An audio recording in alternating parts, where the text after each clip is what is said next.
नमस्कार दोस्तों, स्वागत है आपका एमएस टाइगर कोचिंग क्लासेस पर। आज हम आप लोगों को भारतीय अर्थव्यवस्था के बारे में या विश्व की अर्थव्यवस्था के बारे में बताएंगे और पूरे विश्व में जो भी अर्थव्यवस्थाएं हैं उन अर्थव्यवस्थाओं को हम आज समझने का प्रयास करेंगे।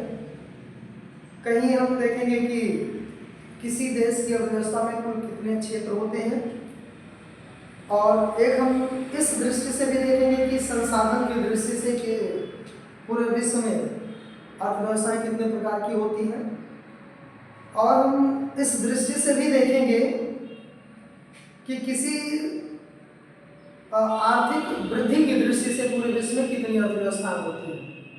और अर्थव्यवस्था का जो वैल्यू है, आज वर्तमान विश्व में हर देश अपने विकास के लिए, आर्थिक वृद्धि के लिए भरपूर प्रयास करना, चाहे वो विकसित देश हो, चाहे वो विकासशील देश हो, चाहे वो भी जो भी है, चाहे वो एशिया के देश हो या यूरोप के देश हो, सभी देश अपने विकास की रणनीति को आगे बढ़ाने का प्रयास करते हैं। आज हम लोग समझते हैं कि पहले अब किसी अर्थव्यवस्था में कुल कितने क्षेत्र होते हैं। अर्थव्यवस्था में क्षेत्र कितने होते हैं, तो हम यहाँ पर देख सकते हैं कि किसी भी अर्थव्यवस्था में 3 क्षेत्र पाए जाते हैं। एक को हम कहते हैं प्राथमिक क्षेत्र, कहते हैं। दूसरे को हम सेकेंडरी या जिसको कहते हैं द्वितीयक क्षेत्र कहते हैं, कहते हैं। और तीसरे को हम कहते हैं तृतीयक क्षेत्र कहते हैं, तृतीयक क्षेत्र। चलिए, ये आपने देखा प्राथमिक क्षेत्र, द्वितीयक क्षेत्र और तृतीयक क्षेत्र।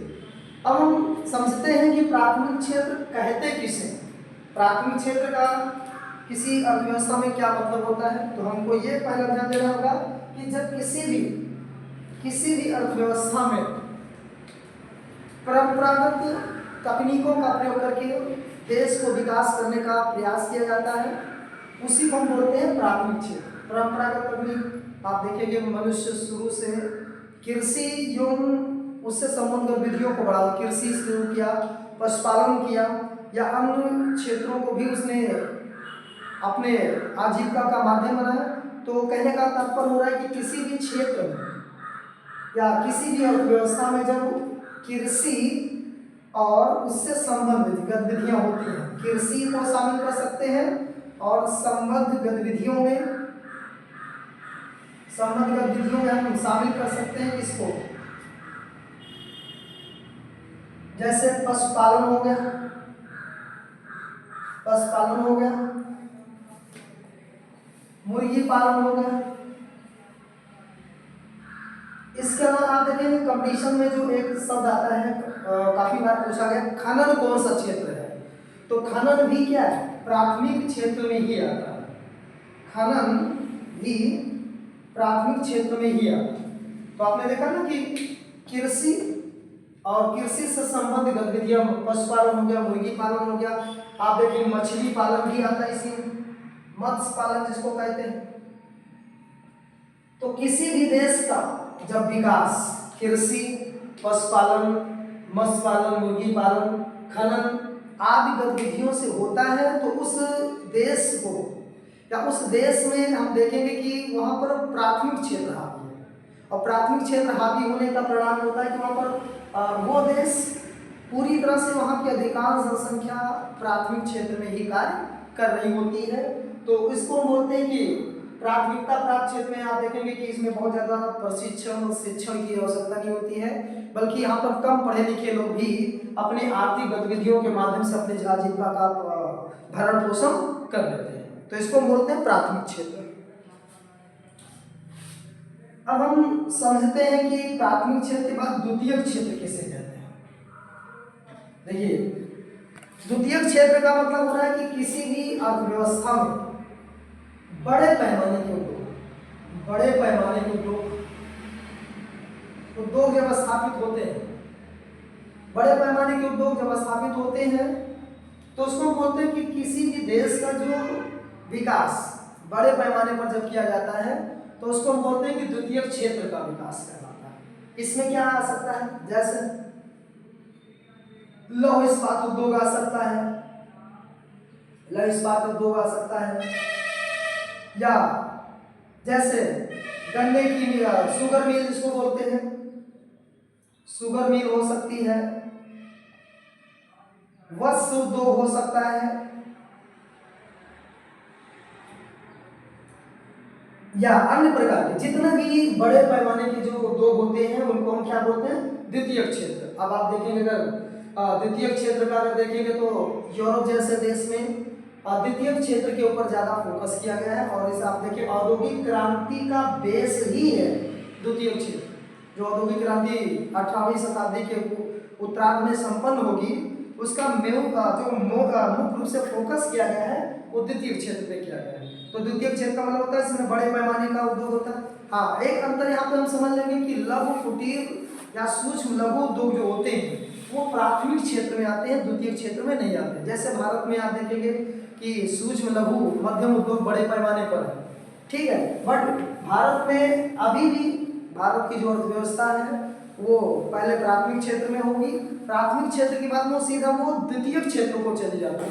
और द्वितीय क्षेत्र में यद्यप जाती तो है बट बड़े पैमाने पर नहीं हो पाती है, इसका प्रयोग होते हैं वो सीधा कहाँ से ले जाते हैं, तृतीय क्षेत्र में। तो आप देखेंगे कि द्वितीय क्षेत्र में बड़े बड़े उद्योग धंधे आते हैं। यहाँ पर आप यूँ कह सकते हैं कि बड़े पैमाने पर रोजगार देने के लिए द्वितीय क्षेत्र इंपॉर्टेंस हो जाता है।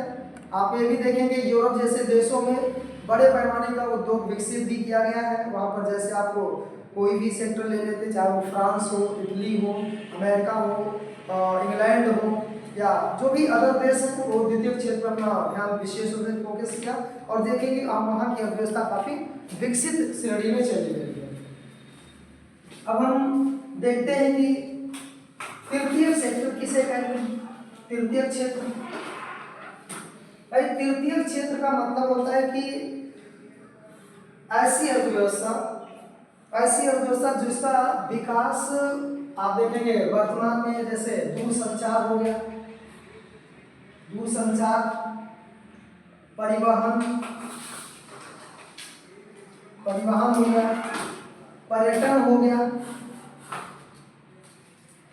गया, या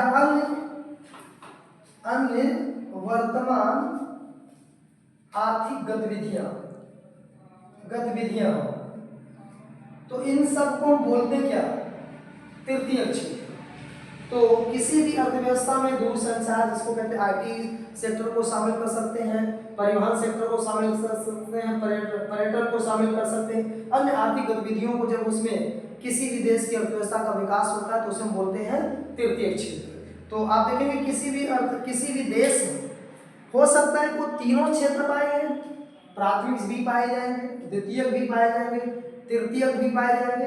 अब अभी तो कोई जरूरी नहीं है कि किसी देश में एक ही व्यवस्था पाई जाए, बट आप देखेंगे हम कुछ देशों का नाम विशेष रूप से ले सकते हैं कि प्राथमिकता प्राप्त क्षेत्र में कौन काम कर रहे हैं, द्वितीय क्षेत्र में कौन कर रहे हैं, और तृतीय क्षेत्र में कौन कर रहे हैं। जैसे प्राथमिकता प्राप्त क्षेत्र में कौन कौन से देश आ सकते हैं, प्राथमिकता या प्राथमिक क्षेत्र में आप देखेंगे कि अफ्रीका महाद्वीप के अधिकांश देश, अफ्रीका महाद्वीप जो है इसके अधिकांश देश वो प्राथमिकता प्राप्त क्षेत्र में ही काम कर रहे हैं, वो अपना परंपरागत गतिविधियों के माध्यम से अपना जीवन यापन कर रहे हैं। आप चाहे भी जो देश वहाँ पर देख सकते हैं, बोत्सवाना हो गया, नाइजीरिया हो गया, नाइजर हो गया, केनिया हो गया, जिम्बाब्वे हो गया, जाम्बिया हो गया, चार ऐसे देश क्या कर रहे हैं, वो अपना प्राथमिक क्षेत्र से अपने अर्थव्यवस्था को चलाने का प्रयास कर रहे हैं, उनके देश की विकास उसी कृषि एवं संबंध गतिविधियों से अपना काम चला रहे हैं। द्वितीय सेक्टर की बात करते हैं अगर हम, तो द्वितीय सेक्टर में हम कह सकते हैं क्या,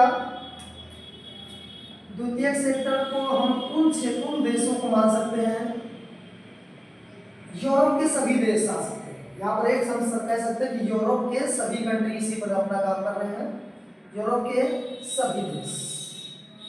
कुछ देशों का नाम लिख सकते हैं, जैसे ब्रिटेन हो गया, फोकस कर रखा है इस पर, फ्रांस हो गया, इटली हो गया या अन्य देश, तो इनको कह सकते हैं इन्होंने अपना विकास क्या नहीं किया, अर्थव्यवस्था जो है वो द्वितीय सेक्टर पे विशेष रूप से फोकस करके अपने देश की अर्थव्यवस्था को बढ़ावा दे रहे हैं। तो इनको बोलते हैं द्वितीय क्षेत्र के माध्यम से विकास करने वाले सभी कंट्री कहलाते हैं। तृतीय सेक्टर में आप देखेंगे इसका सबसे बड़ा एग्जाम्पल जो है तृतीय क्षेत्र में विशेष रूप से फोकस कौन कर रखा है, जैसे अमेरिका को ले लेते हैं, अमेरिका को ले लेते हैं, यूएसए, जापान को ले सकते हैं हम यहाँ पर, आप देखेंगे जर्मनी को ले सकते हैं, आप दक्षिण कोरिया को ले सकते हैं। इन सभी देशों ने अपना विकास तकनीकी के माध्यम से करा। आप देखेंगे इन्हीं सभी देशों में जापान है, दक्षिण कोरिया है, आप देखेंगे रोबोटिक्स की दुनिया का है, रोबोटिक्स का प्रयोग करके अपने देश का विकास कर रहे हैं। अब हम यहाँ पर देख लिए ना कि किसी अर्थव्यवस्था में कुल कितने क्षेत्र होते हैं, तो आपने देखा प्राथमिक क्षेत्र, द्वितीय क्षेत्र और तृतीय क्षेत्र आता है। अब हम समझते हैं कि पूरे विश्व में कितनी प्रकार की अर्थव्यवस्थाएं पाई जाती हैं। हम आर्थिक वृद्धि की दृष्टि से देख सकते हैं, आर्थिक वृद्धि की दृष्टि से अर्थव्यवस्था की दृष्टि से कौन कौन हो सकता है। तो आप देखेंगे पूरे विश्व में 3 प्रकार की अर्थव्यवस्थाएं आपको मिलेगी। एक को हम कहते हैं कि अल्प विकसित अर्थव्यवस्था, अल्प विकसित अर्थव्यवस्था हो गई। एक को बोलेंगे हम विकासशील अर्थव्यवस्था बोलते हैं, कहते हैं विकासशील अर्थव्यवस्था।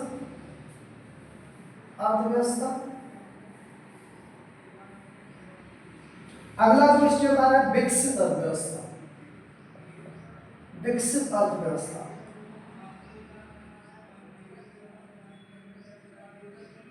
तो हम देखेंगे पूरे विश्व में आर्थिक वृद्धि की दृष्टि से 3 प्रकार की अर्थव्यवस्थाएं पाई जाती हैं, जिसमें अल्प विकसित अर्थव्यवस्था, विकासशील अर्थव्यवस्था और विकसित अर्थव्यवस्था। अब हम ये समझेंगे कि अल्प विकसित अर्थव्यवस्था किसे कहते हैं, विकासशील अर्थव्यवस्था किसे कहते हैं, विकसित अर्थव्यवस्था किसे कहते हैं। देखिए बड़े पैमाने पर अगर देखा जाए, एक सामान्य दृष्टि से देखा जाए, तो जनसंख्या को अगर बेस मानकर अगर हम इसको देखते हैं, तो यहाँ पर देखेंगे जिस भी अर्थव्यवस्था में जनसंख्या का योगदान ज्यादा हो, जिस भी अर्थव्यवस्था में जनसंख्या के माध्यम से या जिनकी अधिकांश जनसंख्या कृषि एवं संबद्ध गतिविधियों पर निर्भर रहती है, तो उसे हम क्या बोलते हैं, अल्प विकसित अर्थव्यवस्था। मतलब जिस अर्थव्यवस्था में कृषि और संबद्ध गतिविधियां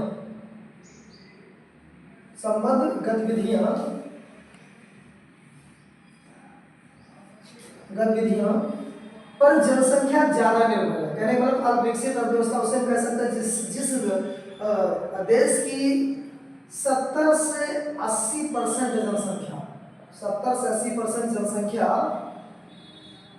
जनसंख्या निर्भर करती है कृषि क्षेत्र में। किसी भी देश की 70 से 80% जनसंख्या कृषि एवं संबद्ध गतिविधियों पर निर्भर है, तो उसे हम बोलते हैं अल्प विकसित अर्थव्यवस्था। कहने का मतलब हो रहा है कि वो देश की जो जनसंख्या है वो अपने बहुत ज़्यादा, वहाँ शिक्षा का स्तर काफ़ी कम होता है, वहाँ का मानव संसाधन काफ़ी कमजोर होता है, वहाँ पे प्रशिक्षण की दिक्कतें होती हैं, तो वो क्या करते हैं अपनी परंपरागत तकनीकों का माध्यम से, अपने परंपरागत हथियारों का प्रयोग करके अपने देश को विकसित करने का प्रयास करते हैं। तो ऐसी अर्थव्यवस्था को हम बोलते हैं अल्प विकसित अर्थव्यवस्था। अब बात होती है ना कि यहाँ पर आपको जो एग्जाम में पूछते हैं कि अल्प विकसित अर्थव्यवस्था कहते किसे नहीं, ये परिभाषा नहीं पूछते कि अल्प विकसित देश कौन कौन से हैं। जैसे हम देख सकते हैं अफ्रीका में सभी देश आते हैं, अफ्रीका के सभी कंट्री, सभी देश, सिर्फ वहां पर हम किसको छोड़ सकते हैं, दक्षिण अफ्रीका को छोड़कर। दक्षिण अफ्रीका को छोड़ दिया जाए तो वहां के सभी देश अल्प विकसित देश बन जाते हैं। हमारे पड़ोस में नेपाल को भी ले सकते हैं, नेपाल भी आ सकता है इसमें, नेपाल हो गया। इसके बाद में आप देखेंगे आपके बगल में भूटान को हम कह सकते हैं, भूटान को कह सकते हैं। इसके अलावा आप देखेंगे कि कुछ और ऐसे देश हैं जिनकी जो अधिकांश एशिया महाद्वीप की अधिकांश देश जो है वो अपने अल्प विकसित या जो कह सकते कृषि के माध्यम से अपने देश का विकास कर रहे हैं। तो अल्प विकसित अर्थव्यवस्था के अंतर्गत अफ्रीका के अधिकांश कंट्री है, दक्षिण अफ्रीका को छोड़कर हमारे पड़ोस में नेपाल, भूटान भी अल्प विकसित अर्थव्यवस्था की श्रेणी में ही शामिल है। अब हम अल्प विकसित अर्थव्यवस्था के बाद में हम देखते हैं विकासशील अर्थव्यवस्था किसे कहते हैं। विकासशील अर्थव्यवस्था, विकासशील अर्थव्यवस्था का जिसमें आप ये समझ लीजिएगा कि कृषि और उद्योग तथा सर्विस सेक्टर तीनों पाए जाते हैं। किसी भी अर्थव्यवस्था में यदि कृषि, उद्योग, सेवा क्षेत्र तीनों पाए जा रहे हैं तो उसको हम बोलते हैं विकासशील अर्थव्यवस्था। यद्यपि विकासशील अर्थव्यवस्था में भी जनसंख्या का अधिकांश हिस्सा कृषि पर ही निर्भर होता है। जैसे भारत में अगर भारत की स्थिति देखते हैं तो भारत में आपको 49% जनसंख्या अभी भी कृषि के ऊपर निर्भर है। तो भारत क्या है? भारत एक विकासशील देश है। तो अगर विकासशील देशों को अगर हम शामिल करते हैं तो विकासशील देशों में भारत हो गया, आप देखेंगे मैक्सिको हो गया, मैक्सिको हो गया। इसके अलावा आप देखेंगे दक्षिण अफ्रीका हो गया, दक्षिण अफ्रीका हो गया, चीन भी है, ब्राजील है, इधर आप इंडोनेशिया देखेंगे,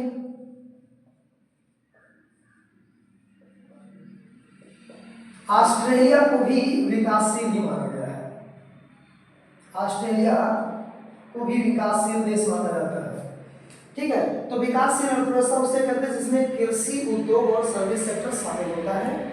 और देशों का नाम हम देख रहे हैं कि यद्यपि ये देश अपने हर क्षेत्र को विकसित करने का प्रयास करते हैं, बट जो स्थिति विकसित देशों की है उस लेवल को वहां पर प्राप्त अभी नहीं कर पाते हैं।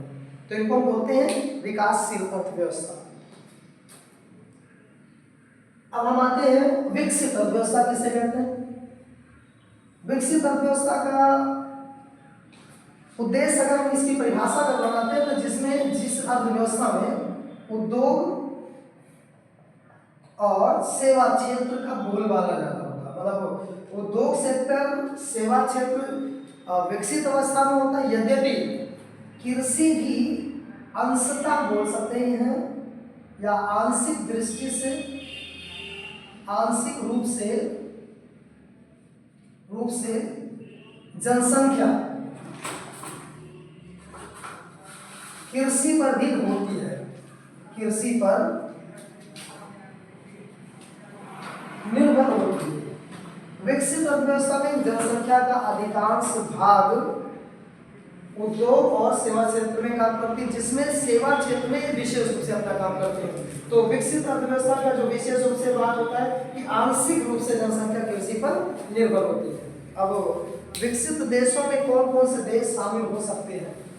तो विकसित देशों में हम देशों का नाम ले सकते हैं, जैसे हम जापान हो गया,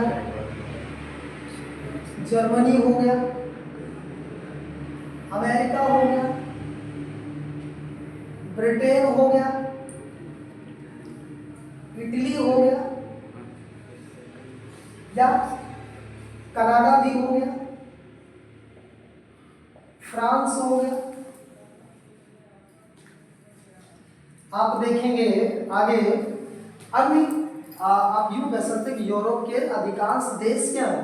विकसित देश में आते हैं। यूरोप के सभी देश, कोई भी कंट्री आता है तो उसको हम क्या बोला गया? उनको विकसित देश आते हैं। तो अभी आपने देखा ना कि हम देखते हैं कि आर्थिक वृद्धि की दृष्टि से किसी पूरे विश्व में अल्प विकसित देश पाए हैं, और विकासशील देश भी पाए गए और विकसित देश पाए गए। तो ये 3 प्रकार के देश पाए गए। अब हम देखते हैं कि पूरे विश्व में स्वामित्व की दृष्टि से अर्थव्यवस्थाएं कितने प्रकार की होती है। स्वामित्व की दृष्टि से या यूं कह सकते हैं नियंत्रण की दृष्टि से, नियंत्रण की दृष्टि से अर्थव्यवस्था, जिसमें आप देखेंगे पूंजीवादी अर्थव्यवस्था, पूंजीवादी अर्थव्यवस्था, पूंजीवादी अर्थव्यवस्था होगी। उसके बाद आप देखेंगे समाजवादी अर्थव्यवस्था कहेंगे, समाजवादी अर्थव्यवस्था हो गई। और मिश्रित अर्थव्यवस्था होगी, मिश्रित अर्थव्यवस्था।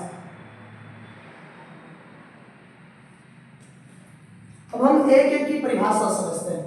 पूंजीवादी अर्थव्यवस्था मतलब ऐसी अर्थव्यवस्था जिसमें पूंजी का प्रयोग करके देश का विकास करने का प्रयास किया जाता है, देश का विकास होता है, तो उसे हम बोलते हैं पूंजीवादी अर्थव्यवस्था। पूंजीवादी अर्थव्यवस्था में मुख्य रूप से निजी क्षेत्र का बोलबाला होता है, निजी क्षेत्र प्रमुख भूमिका निभाता है, प्रमुख रूप से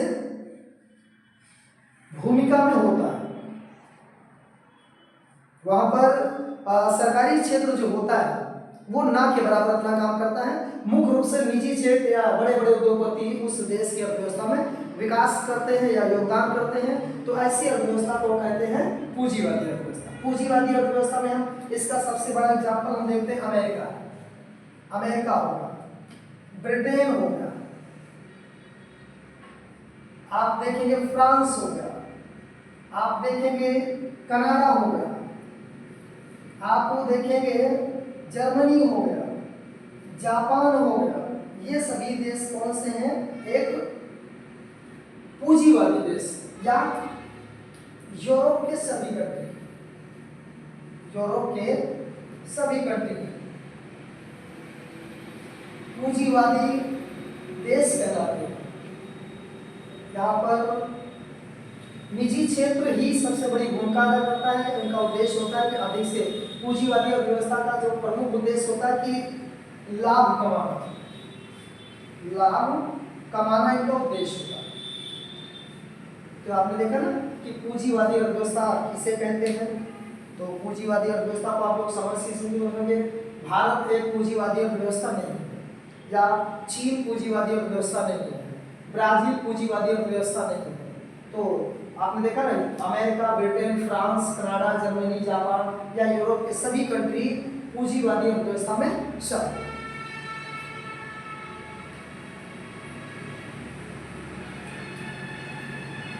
अब हम समाजवादी अर्थव्यवस्था किसे कहते हैं?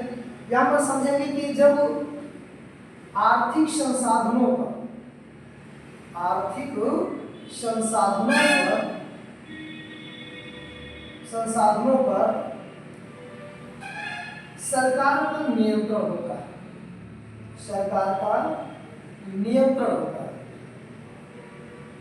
नियंत्रण होता है, तो उसे बोलते हैं समाजवादी। कहने का तात्पर्य समाजवादी अर्थव्यवस्था में पूरा उद्योग, पूरा सर्विस सेक्टर, पूरा एग्रीकल्चर सेक्टर, चारों तरफ सरकार का ही नियंत्रण होता है। तो ऐसी अर्थव्यवस्था को हम कहते हैं समाजवादी अर्थव्यवस्था। समाजवादी अर्थव्यवस्था की अगर बात करते हैं तो आपको रूस सबसे बड़ा एग्जाम्पल है, रूस हो गया। आप देखेंगे, आप दक्षिण अमेरिका चले जाइए, क्यूबा हो गया, क्यूबा हो गया, वेनेजुएला हो गया, ये सभी कंट्री समाजवादी हैं। इधर आपको चीन को भी इसमें शामिल किया जाता है। तो इन सभी देशों को समाजवादी अर्थव्यवस्था कहते हैं। जो यहाँ पर आप देखेंगे कृषि या उद्योग सेक्टर या निजी सेक्टर पे अधिकांश रूप से सरकार ही सारी नीतियाँ बनाती है, सरकारी सारी चीज़ों को संचालित करती है। तो ऐसी अर्थव्यवस्था को कहते हैं हम समाजवादी अर्थव्यवस्था। समाजवादी अर्थव्यवस्था के बाद हम देखते हैं कि मिश्रित अर्थव्यवस्था क्या है।